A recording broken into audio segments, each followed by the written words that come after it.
Snow was hitting my face sideways when the sedan's door flew open. They shoved him inside like a package no one wanted to sign for. Chains rattled against leather seats. No one spoke. The driver's hands shook just enough for me to notice. We ran the red light at 17th Street.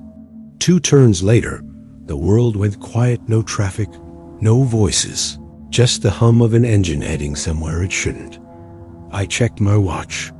Someone in the front seat whispered, "We're late." Late for what? I never asked.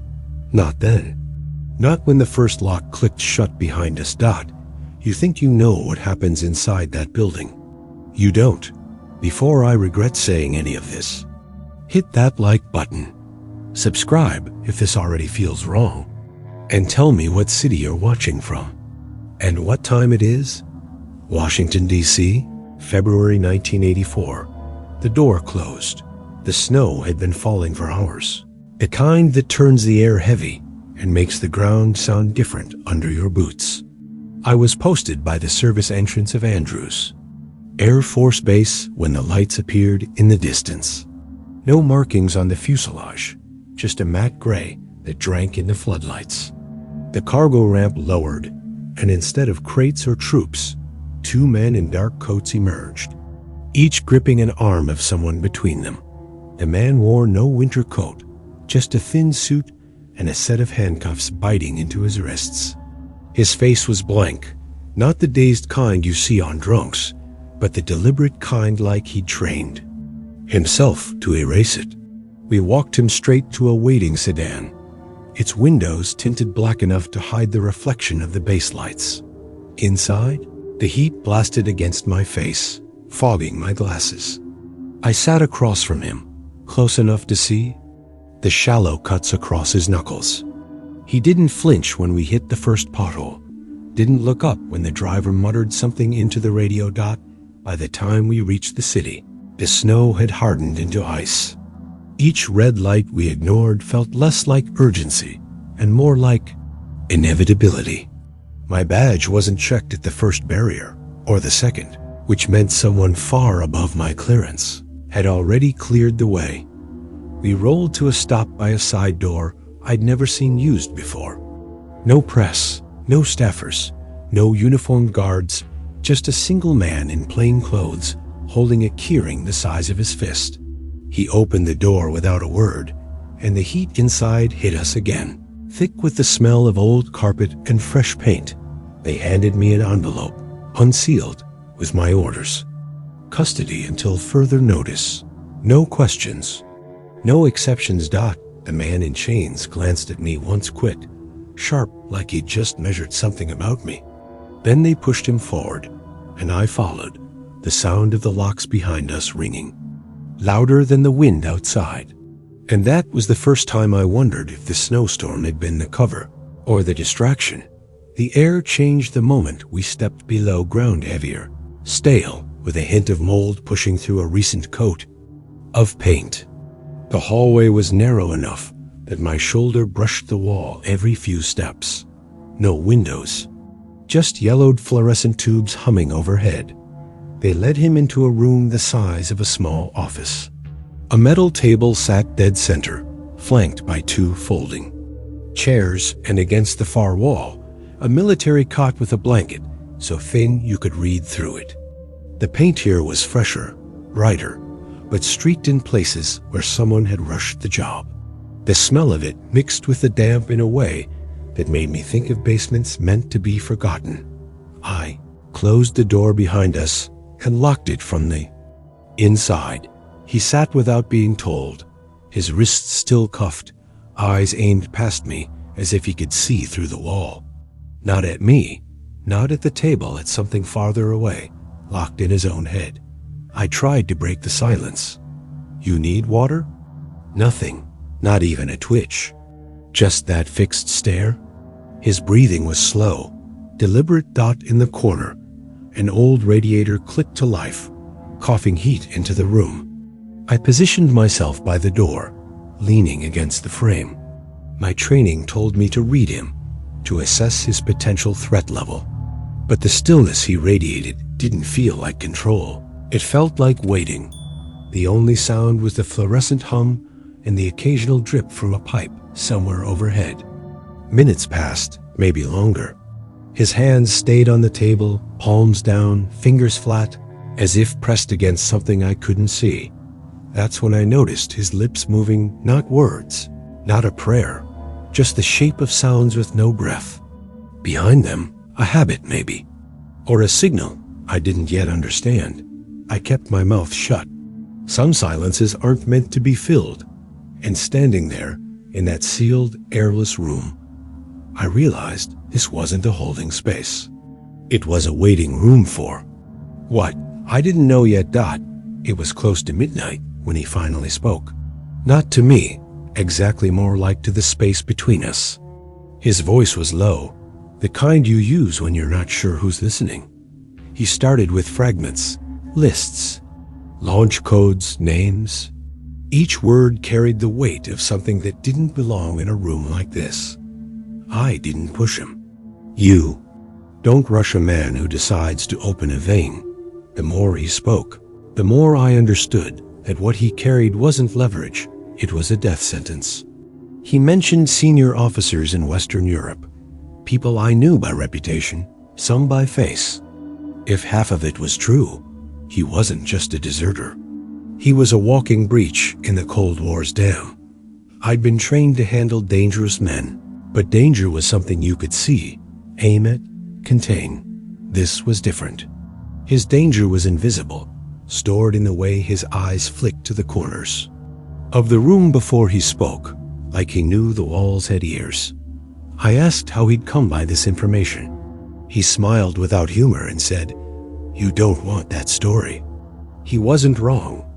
What unsettled me wasn't just the content, it was how calmly he laid it out, as if reading from a grocery list. There was no urgency in his tone, only inevitability. Like a man reciting the route to his own execution. At one point, he leaned forward just enough for me to smell stale coffee on his breath. "If you think I'm safer here, you're wrong," he said. "The ones I named, they're not all in Moscow." That was the first time I felt the walls closing in, not from him, but from the idea that someone, maybe several someones, inside this country would want him gone before sunrise. And it made me wonder if my job was to guard him, or to keep him contained until the right person came to collect. By morning, the air in the room felt thicker, as if the walls had crept closer overnight. I expected a rotation, fresh guards, maybe a shift in location, but nothing changed. No one came except a man in a suit who slid a tray of food inside without meeting my eyes. That's when I realized we weren't in any standard CIA safe site. No coded phone checks, no routine debriefs. Even the service agents who normally prowled these halls were conspicuously absent. This wasn't official protocol. This was isolation, the kind you create when you don't want anyone to know a person exists. Outside, the country was busy with campaign speeches and news cycles. Down here, time had stopped. The only clock was the sound of the radiator cycling off and on, and the faint click of recording equipment hidden somewhere in the room. I tried the phone in the hallway, once dead line. When I mentioned it to a man upstairs, he smiled like I'd made a joke and walked away. The deserter noticed too. He stopped speaking entirely, even to himself. His eyes moved more, scanning corners, the ceiling, the vent above the cot. I knew that look, trying to figure out what angle they'd chosen for the microphones. At one point, I caught my own reflection in the one-way glass set into the door. I'd worked enough black sites to know that kind of glass didn't show up by accident. Whoever was on the other side wasn't in a hurry to reveal themselves.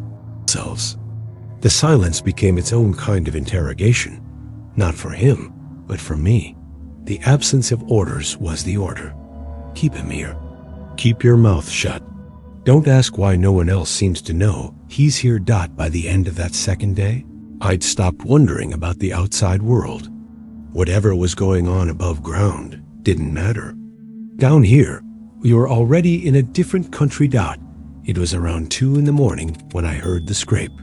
Not loud, just the faint drag of paper across metal. I turned my head and saw him. Leaning over the table, hands still cuffed, sliding something toward the edge. A folded sheet. He'd torn it from the back of a small notebook, writing in quick, sharp strokes. The letters curved and hooked in a way I recognized immediately. Russian. He didn't look at me while he wrote, and I didn't ask Dot when he was done. He pushed it just far enough for me to reach. My boots scuffed against the concrete as I stepped closer, careful to block the view from the door's glass panel. The note was warm from his hands. I slipped it into my jacket pocket without unfolding it. He gave a single nod, like we'd just signed a contract. That's when the radiator hissed too sharp, too sudden. I'd been in enough wired rooms to know that sound wasn't heat. Someone had activated something. I turned my back to the glass, adjusting my stance so my body blocked the motion. My heart was steady, but my jaw tightened. If they'd picked up even a hint of what he'd done, there'd be consequences. The rest of the night, he stayed quiet, but his eyes moved differently, now less like a prisoner waiting out time. More like a man racing against a dot, and for the first time since this started, I wasn't sure if I was guarding him or helping him. The hallway outside the room was never busy 2 turns, and you were already in the dead zone where sound didn't carry. I was leaning against the wall during a shift change when an analyst I barely knew walked past me. Too close. Too slow. Dot without stopping. He said, "Neutralization orders in." I caught his sleeve. From where? He glanced toward the ceiling instead of my face. Not Moscow. A beat. Langley. He pulled away before I could ask anything else, disappearing into a stairwell. I stood there, my hands still in the air, wondering if I'd just been warned or recruited. Because in our world, those two often sounded the same. Dot back in the room, the deserter was pacing a new habit. He didn't ask why my return had taken longer. I didn't tell him. The tray from breakfast sat untouched on the cot. The eggs congealed, coffee cold. His breathing had a sharp edge now, like someone who'd just been told the clock was shorter than he thought. I caught myself listening harder to every step in the hallway, every muffled voice beyond the door. None of them sounded like the men I'd come in with. For the first time, I wondered if this building, the most guarded in the country, might actually be the easiest place to disappear someone. The second night felt different. The air was thicker, stale, as if the room itself had been sealed tighter. I noticed it when I woke from a brief doze in the chair. No distant hum of vents, just the sound of his uneven breathing. He was sitting on the edge of the cot, elbows on his knees, staring at the floor. His shirt clung to his back with sweat, though the radiator hadn't been on for hours. He hadn't touched the last 3 trays of food they'd brought. The one from dinner still sat on the table, the mashed potatoes forming a skin under the fluorescent lights. I said nothing about it. In this line of work, when a man stops eating, it's either because he's preparing for something, or he's given up. Dot around 3 a.m., he broke the silence. "If I don't walk out of here," he said, his accent heavier in the quiet, "there's a letter under the cot. Earn it. All of it, no matter who asks." I looked down at the thin blanket and the shadow beneath it. "Why me?" I asked. "You're the only one who's been here the whole time," he said.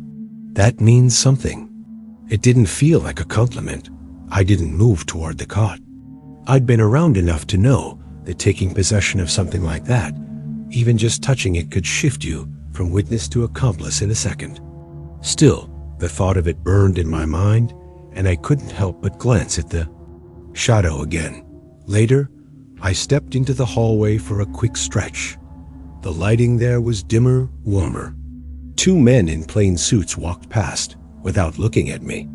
No visible weapons, no badges, but the way they carried themselves told me everything. This was their turf now. Back inside, he was pacing again, shorter strides, like he was conserving energy. Every few laps, he'd stop at the corner of the table and tap it twice with his index finger.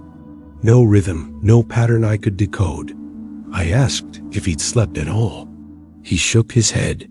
You don't sleep when you know the door won't open for you again. That one hit differently. The night dragged. My watch became my anchor, counting minutes, marking the shift from darkness to the faint suggestion of dawn through the ventilation slits high on the wall. At some point, I realized the hum I'd been hearing wasn't coming from the lights or the radiator. It was deeper, mechanical, like a generator buried somewhere beneath us.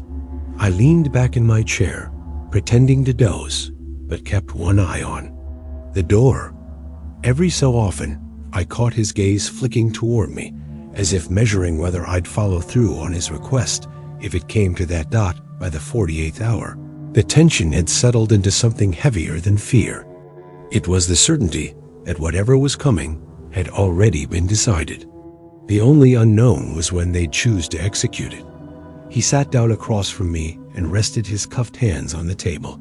I told you about the letter, he said quietly. Now I tell you this: if they come, you don't follow orders. You follow your gut. I didn't answer. In our business, gut was just another word for trouble. Still, I knew exactly what he meant, and as the hum under our feet seemed to grow louder, I realized the clock he'd been listening to wasn't on the wall, it was in the walls. Counting, down to something I wasn't ready to name. The room had settled into a strange rhythm, his pacing, my silent watch, the hum in the walls, but by the third night, it broke. He stopped moving altogether and sat on the cot, hands folded like a man preparing to give a confession. Sit, he said, nodding to the chair across from him. I didn't move at first. When I finally sat down, he leaned forward until his cuff chain touched the edge of the table. I didn't come here for money, he began. His voice was steady, each word placed carefully, like stepping stones across a river he didn't want to fall into. And I didn't come because I feared them. He paused, his eyes searching mine as if testing whether I could handle the next part. I came because my brother is dead, executed, for something I gave away. The air in the room thickened. I'd heard plenty of justifications from defectors before: ideology, greed, survival. But this was different. This was personal in a way that made everything else pale. He told me the operation had been his, from planning to execution. A high-value leak to the West, one that crippled a Soviet unit in Eastern Europe. He hadn't known his brother was stationed there until it was too late. When the bodies were counted, his name came up in the investigation. Moscow made an example out of his brother. They sent me the photographs, he said. No note, just images. His voice never wavered. No tears, no trembling hands. He wasn't looking for pity. He was delivering a fact, one more piece of data in the pile of things he carried. You understand now, he said. It's not politics. Not for me. I didn't answer. In my line of work, silence is often the only currency you can still afford. But something in the way he said it stuck with me. It stripped away the idea that this was a simple defection.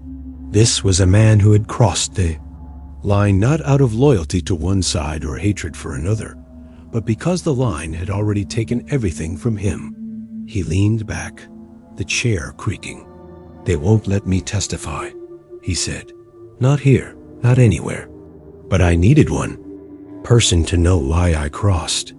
I realized then that his choice of me wasn't random. Maybe he'd seen something in the way I stood by the door, the way I didn't write anything down, the way I let silences stretch without filling them. Or maybe I was just the last face he'd see. The radiator hissed again, that same sharp release I'd come to associate with more than heat.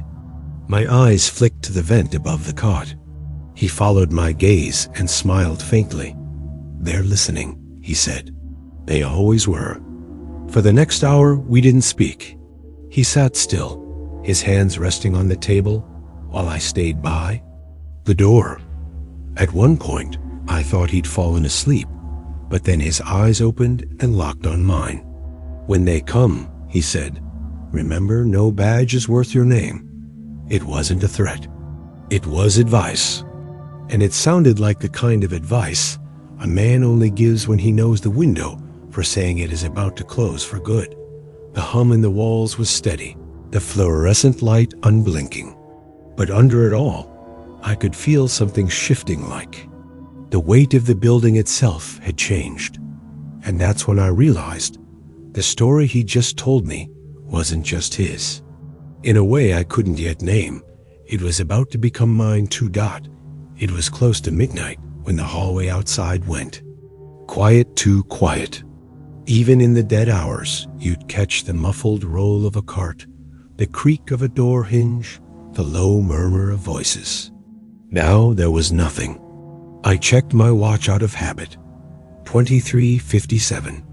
The kind of time you remember without meaning to. The door handle turned. 3 men walked in, and I knew instantly they weren't part of any rotation I'd seen. Dark suits, matching ties, shoes too polished for this part of the building. The way they stood balanced on the balls of their feet told me they'd done this before. Each wore an ID, clipped to the right breast pocket. The laminate looked fresh, edges too crisp, as if they'd been printed that morning. My eyes caught a detail most wouldn't. The agency seal was fractionally off-center. Whoever issued those badges wasn't printing them from official stock. One in front spoke. "You're relieved." His voice was calm, like someone reading a grocery list. "By whose order?" I asked. "Above yours," he said, without blinking. I glanced at the deserter. He was standing now, posture straight, eyes locked on the floor. He didn't look surprised. If anything, he looked prepared. The lead man gestured toward the hallway. "We'll take it from here." I didn't move. Years in this job teach you when to obey quickly and when to stall. This was a stall moment. "My comms aren't picking up any confirmation," I said, tapping the radio at my shoulder. "Not our problem," the man replied, and behind him, the other 2 shifted subtly, widening their stance, ready to close the distance if I made the wrong move. Finally, I stepped past them into the hall, my eyes still on the deserter. He didn't follow my gaze. He didn't need to. Whatever was about to happen, he'd already made peace with it, or resigned himself to it. The door shut behind me with a solid metallic thud. I reached for my radio immediately. Dead air. Not static, not interference dead. I tried the wall. Phone at the corner junction. Nothing. Just the faint buzz of a disconnected line. For a moment, I stood there in the dim light, listening. Footsteps inside the room, 3 sets, not 4. The scrape of a chair, the low murmur of a voice I couldn't make out. Then, nothing. I started toward the security desk, but before I reached the next turn, I saw the shadow of a man at the far end. He was leaning against the wall, like he'd been waiting for me. "You're off this detail," he said. "I didn't get the memo. You just did." His tone was final. I walked past him slowly, the way you do when you don't want to trigger a reaction. The hallway ahead was empty, the hum in the walls louder than I remembered. In this line of work, you learn that the most dangerous orders are the ones that come without paperwork. And that night, I knew I'd just received one. I waited 30 minutes in the hallway, leaning against the cool plaster, watching the second hand on my watch drag itself forward. The silence behind the door wasn't normal. Even with strangers inside, you'd expect the scrape of a chair, the shuffle of boots, the metallic click of cuffs being adjusted. Then it came a single, heavy thud. Not the echo of something dropped, but the final, hollow sound of weight meeting the floor. It stopped the air in my lungs. I moved to the door, pressing my ear against the thin metal. Nothing. Not footsteps. Not whispers, not the hum of the radiator. I knocked once, no reply. I tried the handle. Locked from the inside. In this building, almost every door has a key nearby. This one didn't, which meant someone had removed it. I stepped back into the hall. The guard station 2 corridors away was empty. The logbook sat open, a pen still rolling slowly from where it had been set down. I tried the radio again. Dead. Back at the door, I could smell something faint dust and something else, sharper, metallic. I'd smelled it before, in places where cleanup crews wore gloves and didn't leave until the smell was gone. Minutes turned into an hour. No one came in, no one came out. My shift, according to the paper schedule, was long over. But no one came to relieve me. By the time dawn started, bleeding faint light into the upper hallways, I knew whatever had happened in that room was finished. Finished, but not over. When the handle finally turned, it was from the inside. The same 3 men stepped out, faces unreadable. The one in front brushed past me without eye contact. "You're clear to resume," he said, as if I'd just been. On a coffee break, I looked past him into the room, but the angle was wrong. All I saw was the edge of the table, bare and clean, and the cot in the corner, the blanket folded with military precision. The smell was gone. The 3 men walked away, without a word. Their footsteps were slow, deliberate, the kind you take when you know no one's going to stop you. And for the first time in 72 hours, I realized I wasn't guarding anyone anymore. When I stepped inside, the first thing I noticed was the absence. No body, no clothes, no cuffs, not even the dent in the cot mattress where he'd sat for hours on end.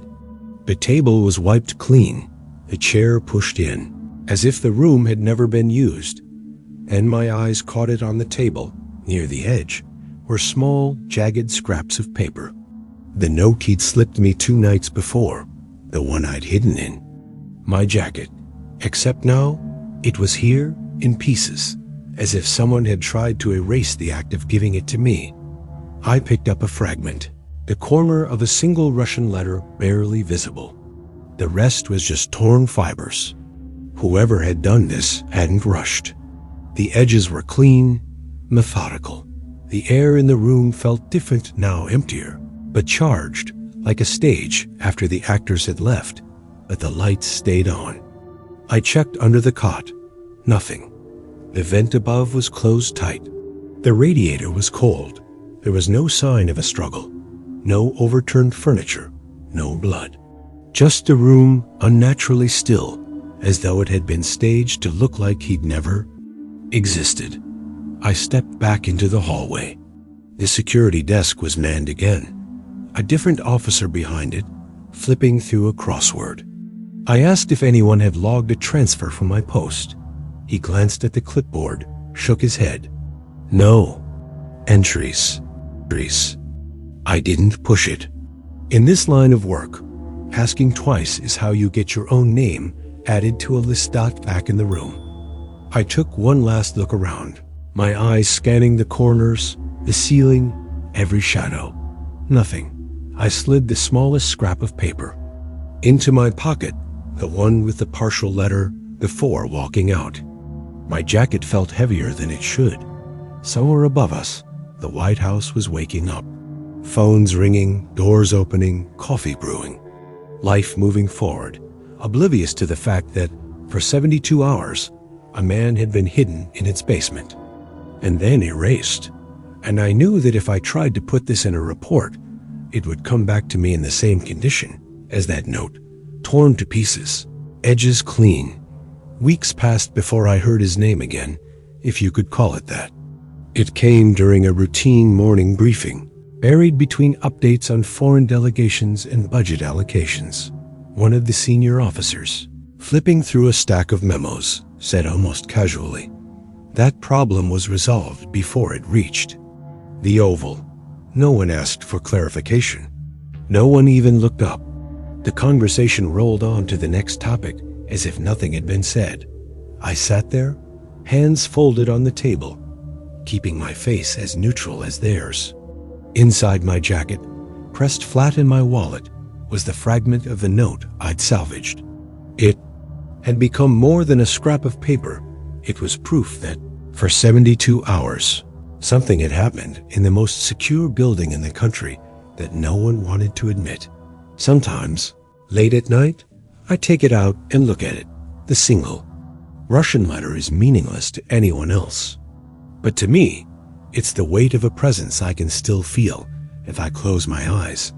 The sound of slow breathing in a sealed room. The click of locks turning behind me. The quiet certainty that I was standing guard over something already marked for erasure. And I wonder if keeping that peace makes me a witness or an accomplice. When it was over, I didn't file anything.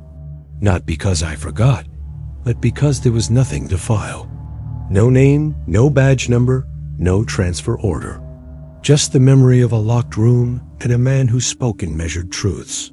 Some nights, I walk past buildings that look like they've been there forever and wonder how many of their walls have swallowed stories like his.